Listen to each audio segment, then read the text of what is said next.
dufite Bibiliya turambure Bibiliya zacu dusome urwandiko Paulo yandikiye Torero ry'Abakolosayi.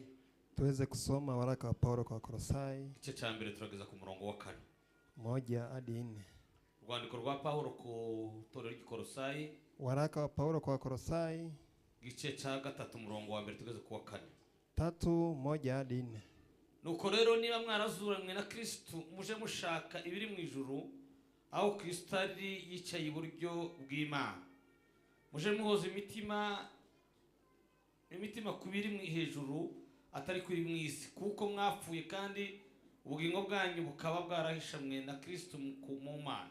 Kandi ubwo Kristo ari we bugingo bwacu azerekanwa namwe muzahera ko mwerekanwe nawe muri mu bwiza mwakira ijambo ry'Imana. Pokea neno la Mungu. Bwana Yesu asifiwe. Amen. Kuko ari gahunda nyinshi kandi ndabikoresha umwanya mutoya. Kwa sababu kuna mambo mengi nitatumia muda mfupi. Turagerageza kugenda twihuta kugira tuganize tukanye. Tajaribu kwenda kwa kasi ndiposa tuzungumuze yale tumeandaa. Ndashima Imana ise umwami wacu Yesu Kristo. Nashukuru Mungu baba ya mfalme wetu Yesu Kristo. Waduhaye umwanya mwiza wo guterana uyu munsi wa none. Kwa kutupa muda mzuri wa kushiriki leo. Imana ngijuru ihabwe icubahiro. Mungu wa mbingu apewe sifa. Ndashima kandi kuko yatubashishije tukavuka mu gitondo. Nashukuru ya kuwa ametuwezesha na kuamka asubuhi. Yabikoze ihabwe icubahiro n'ubundi. Aliyetenda apewe sifa. Nanone tuhaye mpore imiryango yose. Mara tena tunatoa pole kwa kila familia zote yagitakaza abantu ubucumwe twakugera abantu benshi cyane ambazo zimepoteza watu wao. Hii wiki tumepoteza wengi. Mwihangane mukomere. Tunaweza kusema pole na muimarike. Mwisi si wacu. Duniani si kwetu. Hanyuma nanone turashimira ubuyobozi bw'itorero. Tunashukuru pia uongozi wa kanisa badutekereje waliotufikiria tugeze umwanya wo kuganira kutupa muda wa kuzungumza. Imana ibamugisha. Bwana wa mbingu awape baraka. Ndabakira kugira ngo tuganire. Na wakaribisha tuweze kuzungumza. Umutwe w'ijambo usangaho nawize mugufi nawe nyereko kugubushake. Kiini ya neno ambayo nimefupisha ariko nanone ndaje kuyurambura, lakini nitaweza kueleza zaidi. Vuga ngo gushaka ibiri hejuru mu ijuru, ambayo inasema kutafuta aliyoko juu mbinguni, cyangwa gushaka ibiri mu ijuru aho Imana data ituye, ama kutafuta yale yako mbinguni mahali Mungu Baba anaishi. Tumye amagambo y'urwandiko rw'Abakolosayi. Tumesoma maneno ya Wakolosai. Urwandiko rw'Abakolosayi rwatangijwe n'abantu bagera kuri 3. Hii waraka imeanziwa na watu 3. Ariko rutangira mu nzu y'umuntu. Ikaanzia katika nyumba ya mtu. Urwandiko rw'Itorero ryatangijwe na Filimoni. Kanisa limeanzishwa na Filimoni. Wari kumwe n'umugore witwa Afia. Mbari kuwa na mkewe anaitwa Afia. N'umuhungu wabo Arikipo. Na kijana yao Arikipo. Abo nibo batangije itorero ko batangiza mu rugo iwabo. Ndio walianza hii kanisa kuanzia nyumbani kwao. Filimoni yari umucuruzi. Filimoni alikuwa mwanabiashara. Wari sponsor ni wafashaga muterankunga w'iri torero. Ndio alikuwa anajukumikia kanisa hili. Ngore nawe ngo yageraga impano zibiri Afia. Mkewe Afia alikuwa na karama 2. Yari umuririmbyi mwiza. Alikuwa mwimbaji mzuri. Ngo yageraga umutima wo kwakira abashitsi cyane. Jambo la pili alikuwa na moyo wa kupokea wageni sana. Jana wao Arikipo. Yeye alikuwa na karama ya kuweza kulisema neno la Mungu.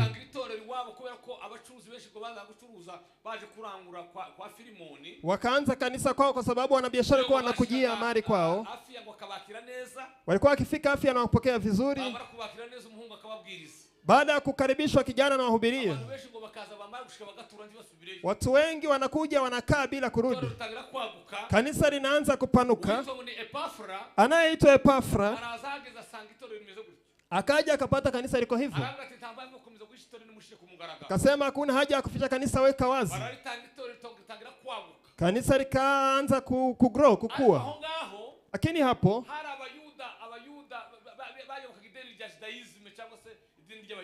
walikuwa Wayahudi ambayo walikuwa kwa katika kidini ya Judaism. Walipoona kazi imeanza kukua, wakaja kujiunga. Baada ya kujiunga, wakaanza kuleta mafundisho ya uongo. Pahali wameweza kuweka ngazi 29. Wakasema kabla ufike Yesu lazima upitie kwa njia 29. ya Yesu ndiyo inakuwa njia ya 30. Baada ya kuyakubali, wakaandika kitu kinakaa kama sheria, kile kinaitwa nyaraka ya Torati. Baada ya kuandika, ikaanza kuwachanganya kanisa.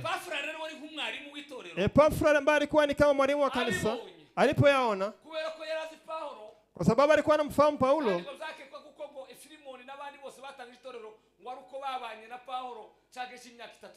na walikuwa wanajuta kwa sababu wameanza kanisa ni kwa sababu alikaa na Paulo wakati wa Efeso, na Paulo alikuwa anamchukulia kama mzazi wa kiroho. Lakini wakati alikuwa mfungwa Roma, Epafra kama mkufunzi akaanza kumtafuta Paulo. Alipofika jela huko Roma, kamwambia vile habari imeenda. Paulo akachukua hatua ya kuandika waraka.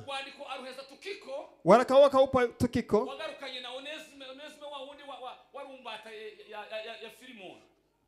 akarudi na Onesimo ambaye alikuwa mtumwa wa Filemon, akawaandikia juu ya lengo 3. Ndiposa tuendelee kwa muda wetu. Lengo la kwanza ilikuwa ni kuimarisha na kusisitiza waumini katika imani. Paulo alikuwa anataka kuwaunga mkono waumini wa Kolosai, akiwaambia kuwa anaendelea kuombea na kuwaombea kwa Mungu. Amen. Aliweza kuwaombea kujua vizuri mapenzi ya Mungu, akaombea kutembea iwapasavyo ufalme, akaombea waweze kuzaa matunda mema, akaombea washikilie imani, akaombea kuvumilia katika majaribu. Aliweza kuwasisitiza kuendelea kuimarika katika imani bila kubeba huku na huku, kwa sababu ya mafunzo yalikuwa yamekuja kigafla. Amen. Akiwafunza kusimama bila kubeba na mafunzo. Paulo aliandika, kaandikia Waefeso, kawaambia ndiyo sababu lazima mfike kiwango kizuri, ili msije mkabeba huku na huku na mafunzo mapya. Hata leo mafunzo ni mapya ambayo yanakuja, lakini tena lazima nasi tuimarike bila kutingizwa na mafunzo yote ambayo yanakuja. Haleluya. Haleluya. Mkristo anahitaji kukua, anahitaji kuimarika siku ya kuamini na kumjua Kristo. Lengo la pili ambalo lilifanya waandikie kuweza kuambia kwa sababu ya ole na mafunzo ya uongo. Alikuwa anawaambia vile makufunzi ya uongo yamekuja. Wakati huo palikuwa wakufunzi wa uongo, walikuwa wanataka kupotosha kanisa wakitumia mambo manne.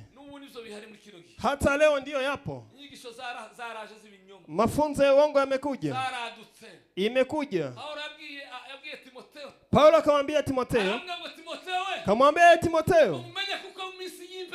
jueni dunia ya mwisho zitakuwa ni nyakati zinachosha.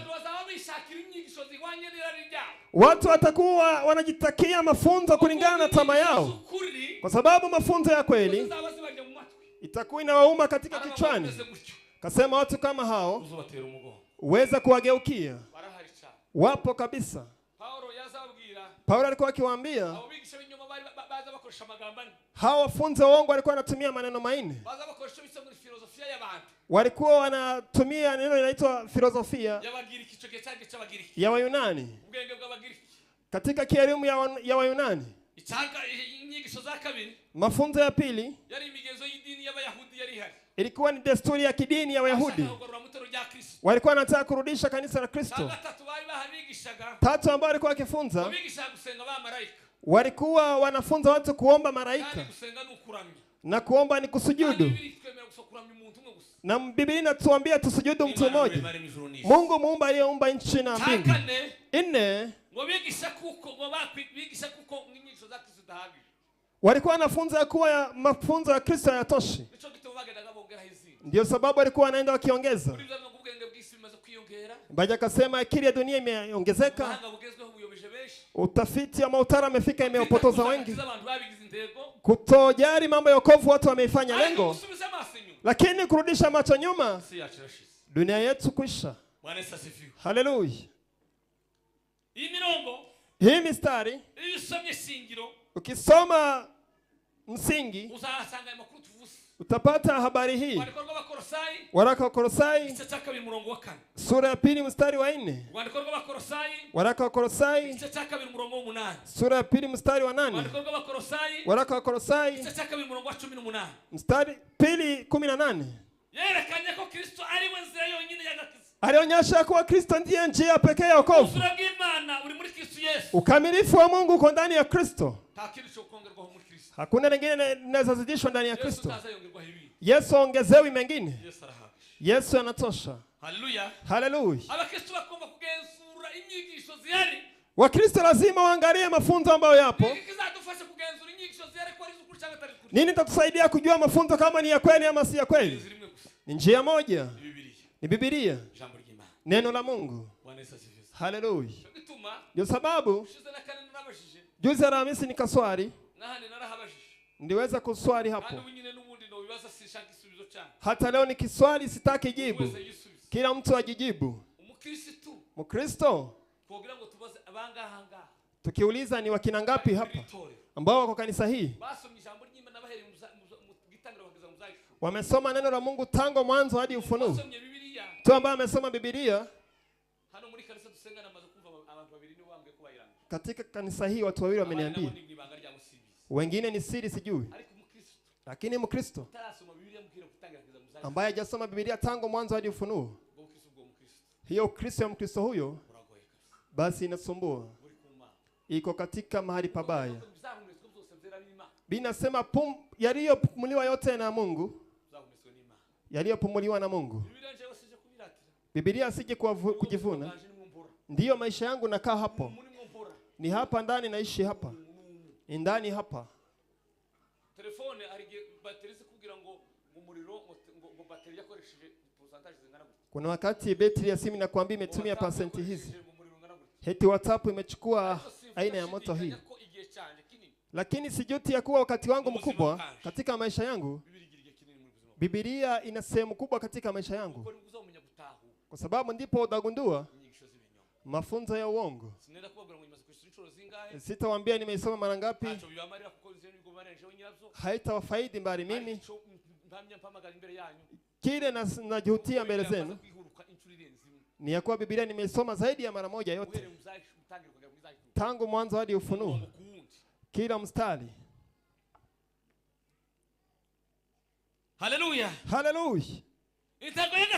Lengo la tatu kwari kubigisha ukuri kose. Ilikuwa kuwafunza kweli yote. Kwerekeye ku buzima bwa Yesu Kristo muri we. Ambaye inaambatana na maisha ya Yesu Kristo ndani yao.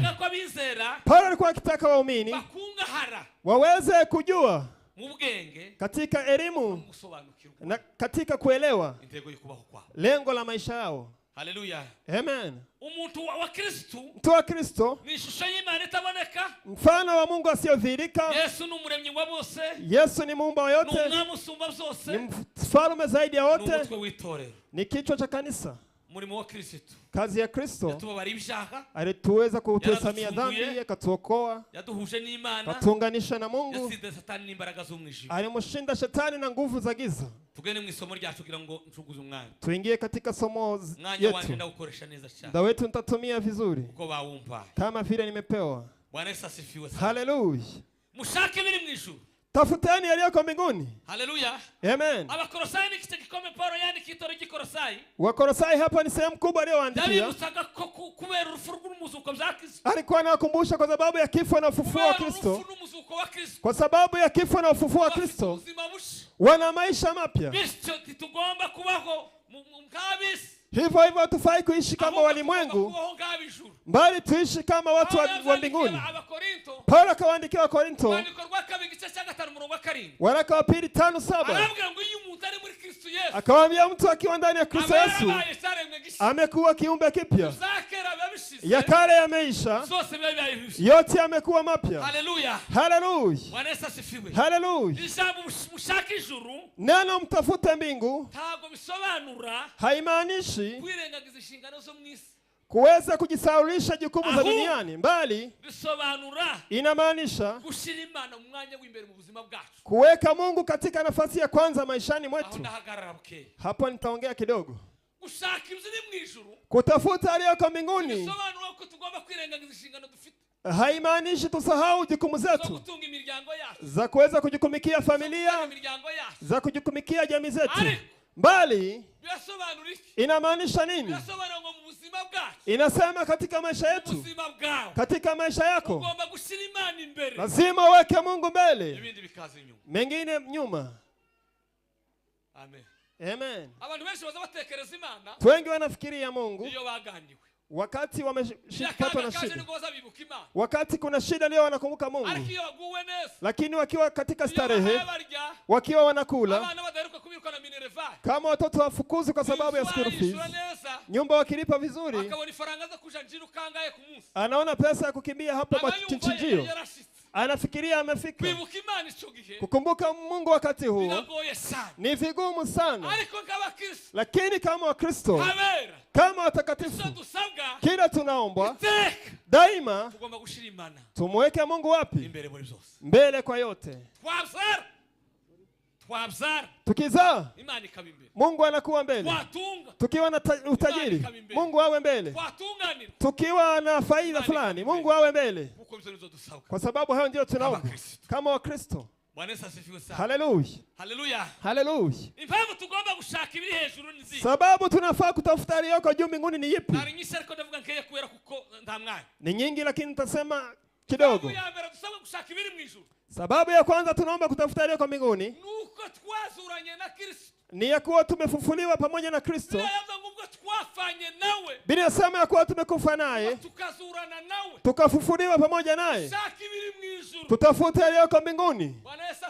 Haleluya. Tulikufa na Kristo, tena tukafufuliwa naye. Tumeketi naye katika kiroho, katika kuume kwa Baba mbinguni. Kwa sababu hiyo, lazima utafute aliyoko mbinguni. Sikiliza haya maneno. Mtu akiwa ameokoka, anaingia katika maisha mapya. Amen. Amen. Haleluya. Amen.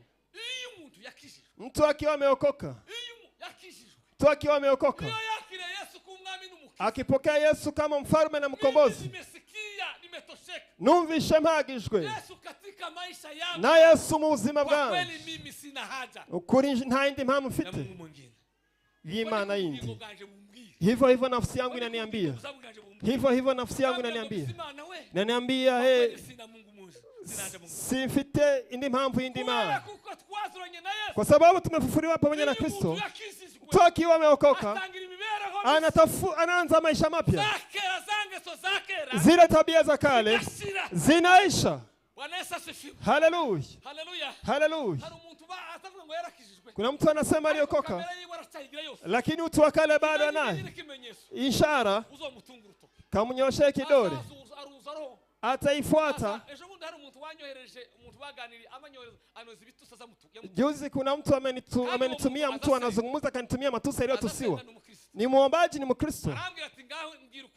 Kaniambia nifanyie vile nitafanya, ikoje? Akanitumia audio vile ametusiwa. Ni ajabu kubwa. Ni ajabu kubwa. Amen. Hiyo wokovu mtu aliyopewa, ambayo haiwezi maliza utu wa kale. Wetu akikunyoshea mkono unasema utaniona. Anasema mimi sina shida. Lakini akinyoshewa kidole shida inakuja. Anakuwa Mkristo Jumapili. Tukiketi hapa ni Mkristo. Lakini kitoka nje anakuwa mtu mwingine. Kwa sababu tumekufa pamoja na Kristo na kufufua pamoja naye, tumebadilika kuwa wapya. Ya kale yameisha, tumekuwa wapya. Wapya katika msamo, katika nidhamu. Karibu niseme nini Mungu? Bwana Yesu asifiwe sana. Haleluya. Haleluya. Haleluya. Bwana Yesu asifiwe. Haleluya. Si yakujua kama ndivyo alivyo. Sinarinzi ko ariko bimeze. Mpaka Roho aliponionyesha. Kugeza ubwo umwuka Shetani wanyeretse. anaanza kujigeuza kama malaika yule. Uko shetani yihinduriza kuba malaika w'umucyo. Amejigeuza amekuwa rangi nyingi.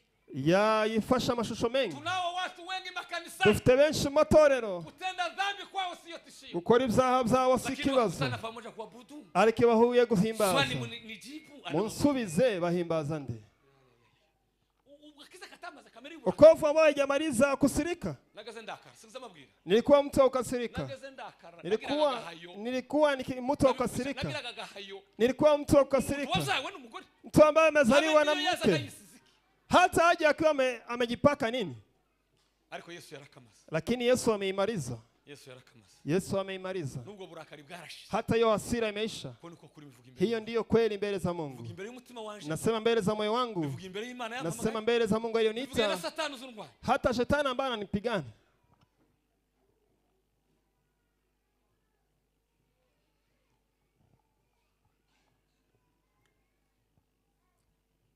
Isakali. Ya pili, sababu ya pili nafanya tutafute yaliyo kwa mbinguni. Ni kwa kuwa Kristo mfalme wetu ako hapo, anaishi hapo. Haleluya.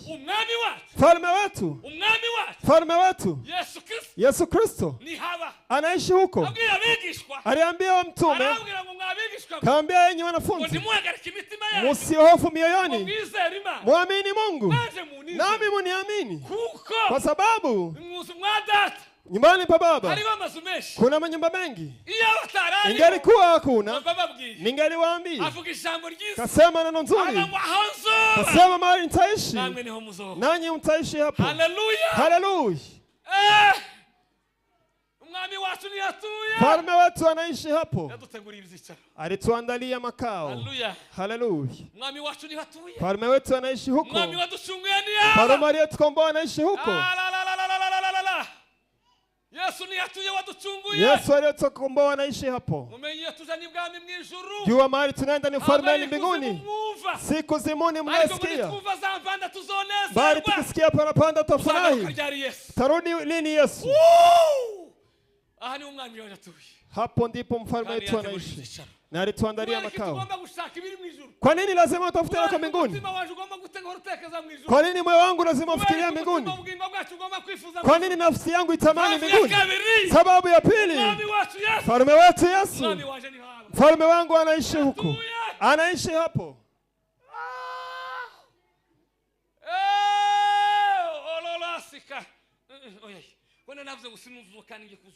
Nisema sitajazwa na Roho. Juzi mwalimu ameniambia naandaa juzi nitafanya masters. Juzi karibu. Eti hata nipa masters nikijazwa hapa madhabahuni.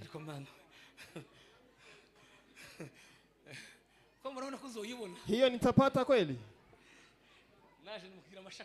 Nami na mashaka ya kuwa sitapata. Na siku ngapi hazijaisha? Ainiambia sitakupa masters ukiwa unajazwa na Roho katika madhabahu. Sijui kunaendaje. Ni hivyo. Amen.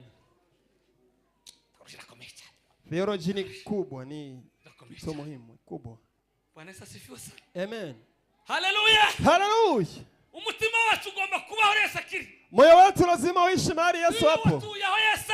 Ukiishi mahali Yesu anaishi, kuna mambo matatu yanafanyika maishani.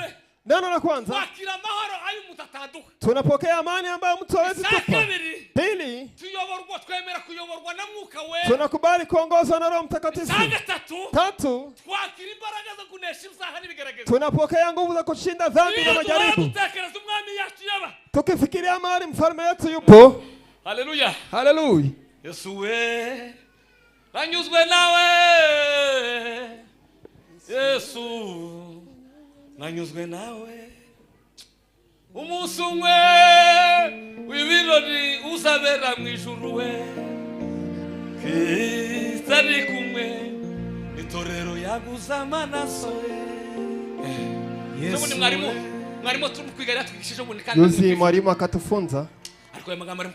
Haya maneno yanatia ni furaha. Hata jana niliweza kuyafikiria nikiwa na ndugu tukienda mahali. Hata mali nilihubiri niliyasema. Miaka 3.5 ya kwanza. Baada ya kufika huko juu.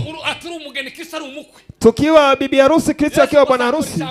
Yesu atafanya neno moja. Mungu afanye matatu. Lile Yesu atafanya ni lipi? Ataweza kutuwakilisha mbele za Baba. Aseme hii ndiyo kondoo ilikuwa imepotea. Hao ndio nilikuwa nimeenda kutafuta. Hiyo ndio kazi ilikuwa imenileta. Ndio hii mazao. Ndio hao wamefika. Ndio hao wamefika. Baada ya kutufikisha kwa babaye, Baba atafanya mambo matatu. Neno la kwanza, ataweza kutufunga jeraha. Tatufunga jeraha zote tulizojeruhiwa na dunia. Watu waliopotea, mali machozi tuliyolia, huzuni tuliyopata huku, huzuni tumekuwa nayo. Mungu atasema birahagisha gasuzuguro. Injili uruhuke mwana wangu. Haleluya, haleluya. Haleluya. Neno la pili Mungu atalifanya. Ataweza kutuvika nguo nzuri ambayo ndiyo kazi ya haki. Ni mataji tutavikwa. Taji ya furaha. Taji la kuweza kuvumilia. Taji ya uzuri. Yote ni mataji. Kila mtu atavikwa taji aliyotumikia. Wamoja watafufuliwa na moja. Wengine watakuwa wamejazwa. Baada ya kutuvika nguo, atuite majina.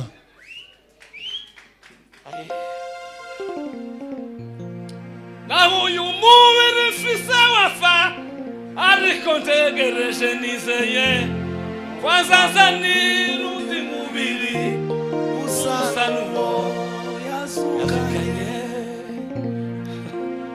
imbona ndeze wa musozi zaririmba Hosiana nimara kwamuka bwaruzi zaririmba Hosiana kumbuzi mumutima wakusubizi na jasherisha niyamagawe numukiza sajuvaka nizajitama.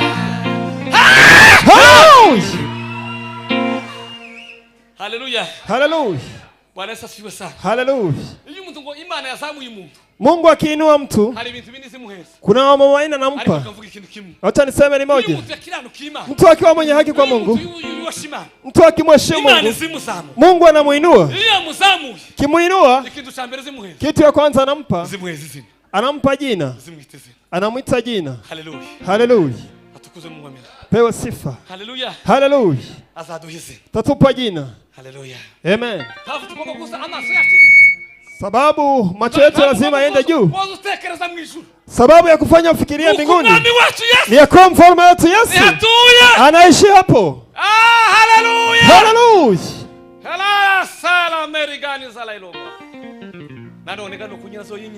Ni hivyo kweli, mtaweza kunyimwa hiyo masters. Mtanyimwa kweli. Amen. Amen. Nasikia mtoto mmoja sijui habari yake vizuri. Alikuwa anacheza sana, watoto wanamwambia acha tutakununulia kiatu usiweze kutuaibisha. Wakaenda wakamnunulia wakampa. Siku moja akaweza kujishikilia. Siku ya pili walipoimba nyimbo ni heri, akatoa ile kiatu alinunuliwa na kijana akamwambia beba. Kiatu inafanya nisifurahi. Hiyo itafanya, hiyo diploma itafanya nisifurahi ibaki. Nimeifanyia. Ni diploma nimefanyia na keti nikisoma. Vitabu zote nimesoma na kushinda. Mwalimu ataweza kuchukua hatua kama ni kunipa atanipa. Haleluya. Haleluya.